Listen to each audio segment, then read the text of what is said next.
लाख कोशिश हुई बदनाम नहीं कर पाया, एक दुर्वेश को गुमनाम नहीं कर पाया। ख्वाजा हिंद का दरबार हटाने वालों, पृथ्वी राज भी ये काम नहीं कर पाया। मैं तो कभी कभी सोचता हूँ भाई, कभी कभी सोचता हूँ कि निगाहों में मदीने का जमाल आया तो क्या होगा। सारे चैनल वाले बहुत होशियार हो, मैं कब बहुत खतरनाक बात कह दूं कोई भरोसा नहीं है कि निगाहों में मदीने का जमाल आया तो क्या होगा। मैंने बहुत पहले कुछ लोगों के बारे में बोला था तो बड़ी तकलीफ हुई थी कुछ लोगों को, जब मैंने कह दिया था कि अगर आला हजरत की जात नहीं होती तो हमारे मज़ारों पर जो चादरें चढ़ती हैं ये बहुत मुश्किल से चढ़ती हैं। अगर आला हजरत सरकार की जात नहीं होती तो जितने गद्दी नशीन हैं ये सब गधे नशीन हो जाते। तो पूरे हिंदुस्तान के खानका वाले मुझे परेशान करके रखे हुए थे। अभी मैंने कुछ दिन पहले एक बात कह दी थी तो फिर लखनऊ में सब पुलिस चौकी में बैठे हुए थे, आपके खिलाफ केस करना है, आपने ये क्यों कह दिया कि झूठा है वो मक्कार है मौलाई नहीं है, शियों का तरफदार है मौलाई नहीं है, सिद्दीक से अफजल जो कहे मौला अली को, अबे हैदर का वो गद्दार है मौलाई नहीं है।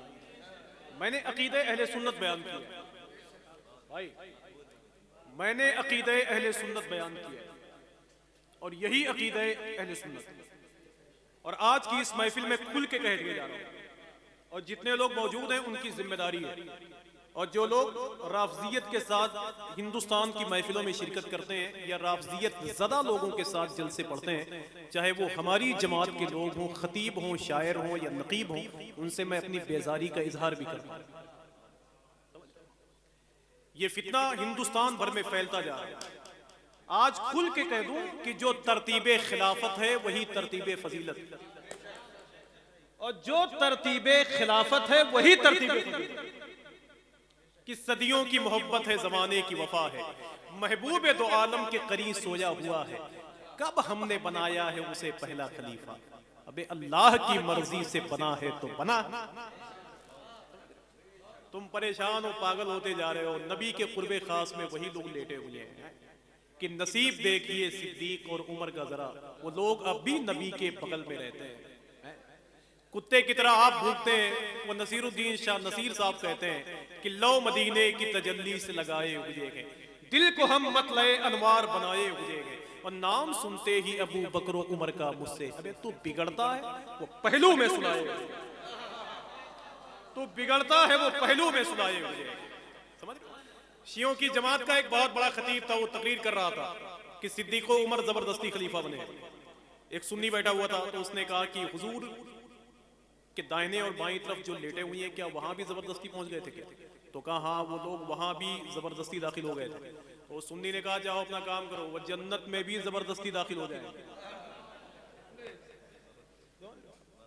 मैं समझता हूँ सर्वे के नाम पर हमारी खानकाहों को, हमारी मस्जिदों को जो टारगेट किया जा रहा है सर्वे के नाम पर, सही बात तो ये है कि ये शोर और शराबे से कुछ नहीं होगा। मुझे यकीन है फितने से कुछ नहीं होगा। मज़ारे ख्वाजा से आवाज आ रही है, मज़ारे ख्वाजा से आवाज आ रही है ही, ये मेरा मुल्क है, सर्वे से कुछ नहीं होगा। मैं तो बैठे बैठे एक शेर हाजी साहब को याद आ रहा है, और अयोध्या में भी खुल के आप कह सकते हैं कि निगाहों में मदीने का जमाल आया तो क्या। नंबर भाई इस शेर पे सुभान अल्लाह कह दीजिए, आपकी सेहतयाबी के लिए एक तावीज़ है। किन निगाहों में मदीने का जमाल आया तो क्या, अगर तैबा से दूरी का ख्याल आया तो क्या होगा। अब जो लोग ये मुशायरा छोड़ के चले गए वो पछताएंगे और वो ढूंढेंगे कि आफाक मुशाहिदी अब कब आएंगे अयोध्या में। किन निगाहों में मदीने का जमाल आया तो क्या होगा, अगर तैबा से दूरी का ख्याल आया तो क्या होगा।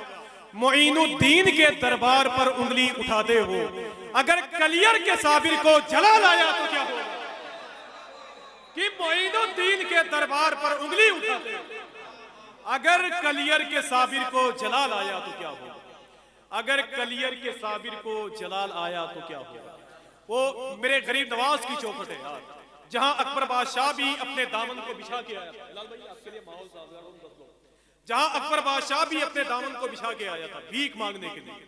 अकबर बादशाह तो शायद एक मौके पर कहा गया था कि जुल्मो सितम ना खंजरो तलवार से, इस्लाम को उरूज तेरे प्यार से हुआ, महशर की बेपनाह कयामत की भीड़ को कितना सुकून आपके दीदार से हुआ। और अजमेर की गली में ये अकबर भी कह उठा, सुल्तान जो हुआ तेरे दरबार से। कि अजमेर की गली में ये अकबर भी कह उठा, सुल्तान जो हुआ तेरे दरबार से हुआ, कि सुल्तान जो हुआ तेरे दरबार से हुआ। और आखिरी शेर हाथ जोड़ के पढ़ के जा रहा हूँ। हुजूर गरीब नवाज करम फरमाएंगे कि मुसीबतों में घिरा है जहान का सूरज, खुदा निकाल दे अमनो अमान का सूरज। मेरे हुजूर ने कह के ये भेजा भारत में, मेरा मुईन है हिंदुस्तान का सूरज।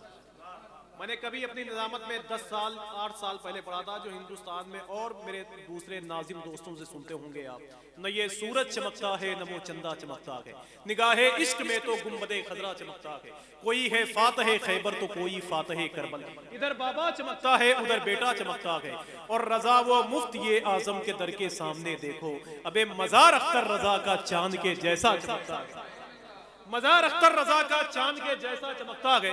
और जमाना हो गया लेकिन कोई वैसा नहीं चमका, जमीने हिंद पर जैसा मेरा ख्वाजा चमकता है। आप मीर अनीस को जानते ही नहीं। अच्छे अच्छे शायर जो है वो मीर अनीस के दरवाजे पे सिर्फ हाजिरी लगाते, बस बाकी छुट्टी होंगी। इतना बड़ा शायर, उसके अकीदे से इख्तिलाफ है लेकिन उसकी शायरी से बहुत कम। बड़ा शायर मीर अनीस। मीर अनीस की जमीन है ये फैजाबाद। ये जमीन चकबस्त नारायण की जमीन है फैजाबाद। ये जमीन मेराज फैजाबाद, जिसने कभी रोते हुए कहा था कि इसी थके हुए दस्ते तलब से मांगते हैं, जो मांगते नहीं रब से वो सबसे मांगते। इतनी बड़ी जमीन है आपके फैजाबाद। ये वही जमीन है जहां बहू का मकबरा आज भी आसमान की बुलंदी से बातें करना चाहते हैं। इतनी बड़ी जमीन आपकी फैजाबाद। एक शेर पढ़ता हूं, देखो आप सुनेंगे तो ठीक है, वरना कोई जरूरी थोड़ी है। मक्ता में बहुत देर बाद पढ़ता हूं कि चमकेगा मुकद्दर जो मेरा बाल बराबर, चमकेगा मुकद्दर जो मेरा बाल बराबर, जाऊंगा मदीना में कई साल बराबर। देखिए अब ये ताशकंद ईरान की जमीन को इन्होंने ठोकर मारी तो पूरी दुनिया इनकी मुट्ठी में। जमीन को चाहे आसमान बना दे, समझे यार। खादिम बन के आए थे सईद शाह, आज इनके आस्थाने पे चादर चढ़ा हुआ। मैंने बगदाद के बादशाह मुस्तंजिद बिल्लाह की कब्र देखी है, सिर्फ 3 ईंट रखे हुए। कितना फर्क है आप बताएं। कि चमकेगा मुकद्दर जो मेरा बाल बराबर, जाऊंगा मदीना में कई साल बराबर, दौलत को कभी पांव पकड़ने नहीं देते, दुनिया को समझते हैं जो फुटबॉल, कि दौलत को कभी पांव पकड़ने नहीं देते, दुनिया को समझते हैं जो फुटबॉल बराबर। और जिन लोगों ने अल्लाह के रसूल के नाम पर अपनी जान कुर्बान की, आज वो पूरी दुनिया में है, छाए हुए हैं, उनका नाम रोशन है। लेकिन जिन लोगों ने मुखालिफत की वो जमी बोस हो गए। कि चमकेगा मुकद्दर जो मेरा बाल बराबर, जाऊंगा मदीना में कई साल बराबर, दौलत को कभी पांव पकड़ने नहीं देते, दुनिया को समझते हैं जो फुटबॉल बराबर, सब मिट के बराबर हुए शाहों के मकाबिर, दुर्वेशों की चौखट पे है धम्माल। कि सब मिट के बराबर हुए शाहों के मकाबिर, ये लाइट, ये रोशनी, ये रात का जागना, कि सब मिट के बराबर हुए शाहों के मकाबिर, दुर्वेशों की चौखट पे है धम्माल बराबर। और मैं इत्तेफाक से हशमती हूं तो कभी कभी पलट जाता हूं उनकी तरफ जिनका ताल्लुक नदवा सहारनपुर देवबंद से, कि लफ्जों को जोड़ जोड़ के दीवान हो गए, उनके करम से साहिबे ईवान हो गए, और अहमद रजा का नाम तो लेने के देव दिन नदवा के सारे कौवे परेशान हो गए। किसी को तकलीफ तो नहीं है? तकलीफ तो नहीं है? एक शिकारी के जाल में तोता और कौवा दोनों फंस गए। तो कौवा रोने लगा, तोते ने कहा तुम क्यों रो रहे हो? तो उसने कहा दुआ करो शिकारी सुनी हो, वरना उनके यहाँ खाना भी जायज है। कि चमकेगा मुकद्दर जो मेरा बाल बराबर, एक एक आदमी सुभान अल्लाह कह दे बस, रात के आखिरी हिस्से में कर दो।